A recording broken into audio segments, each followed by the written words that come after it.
Under this administration, the press will not be harassed or intimidated.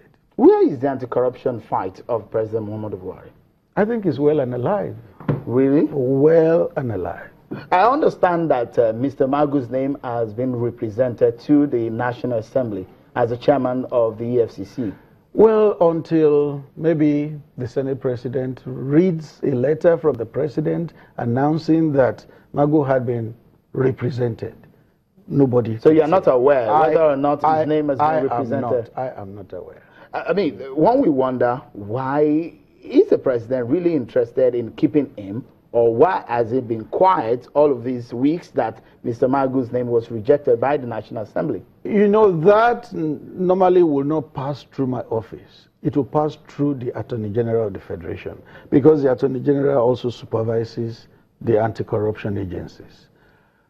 But don't forget that when issues came up, the President also told the Attorney General, investigate.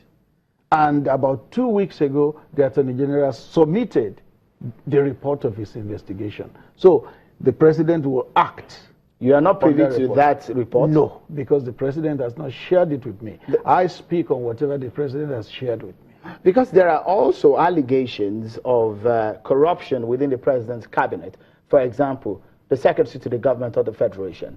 There were issues raised on the floor of the National Assembly. Some people would say in some quarters that at that moment when the National Assembly raised that issue, the SGF should have stepped aside until the investigation is done. Well, I'm glad you used the word allegations. Allegations don't automatically amount to indictment. Allegations will be looked into, and when they are looked into and they are proven, then an indictment comes. If a man decides not to resign because he says the allegations are unfounded, it's within his right not to resign. But if a man says, okay, I want to also step aside so that this thing can be investigated voluntarily, it's also within his rights. So the President is still investigating the situation surrounding the allegations on the SGF. I told you that the report was submitted by the Attorney General about 2 weeks ago. So it's for the President to take a decision on it. But the Attorney General came out publicly to say he had submitted the report. Because a lot of people brings to the table the question of anti-corruption war, which some people say as just one-sided. We will always have that. We will always have things like that, because human beings will always be human beings. They cavil, finding faults unnecessarily. So it will always be there. But that then doesn't make it the gospel truth. It gives a lot of concern. For example, some people will say, is the President shy to communicate to some very key issues, or he doesn't just think that it's okay to talk to Nigerians? Well, if you know the President, he's a man of few words, very reticent. But he rarely says such to Nigerians, even as if he's a man of short words. Yes. The question is, why doesn't he speak to Nigerians? He speaks. He speaks through me.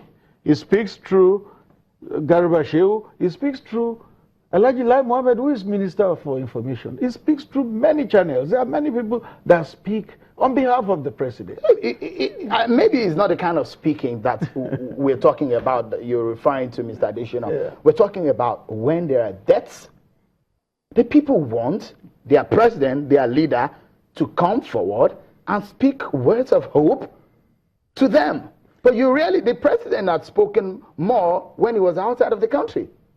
Each time he traveled out of the country, he spoke freely to the foreign media. But when he comes into Nigeria, we've heard him more on press releases from your office. Don't just assume that it was only foreign media that he speaks to outside the country.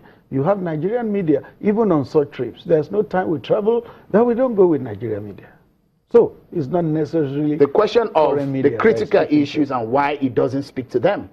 Because that is possibly the time he has more time on his hands to take on those issues. No. The question is, Nigerians elected a president whom they expect will take responsibility to speak to issues that are critical to their lives. For example, any life that is taken in any part of Nigeria, we should hear the president speak about such. Well, it's because you are creating a template for the president, which he may not necessarily buy into.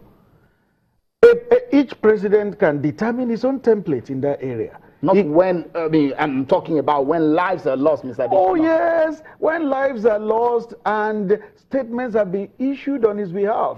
They are issued in his name. Has he spoken about the Southern Kaduna killings? Oh, yes, he has. What is his stand on the Southern Kaduna killings? His stand, which I have also communicated to Nigerians, is that it's an unfortunate issue, unfortunate development.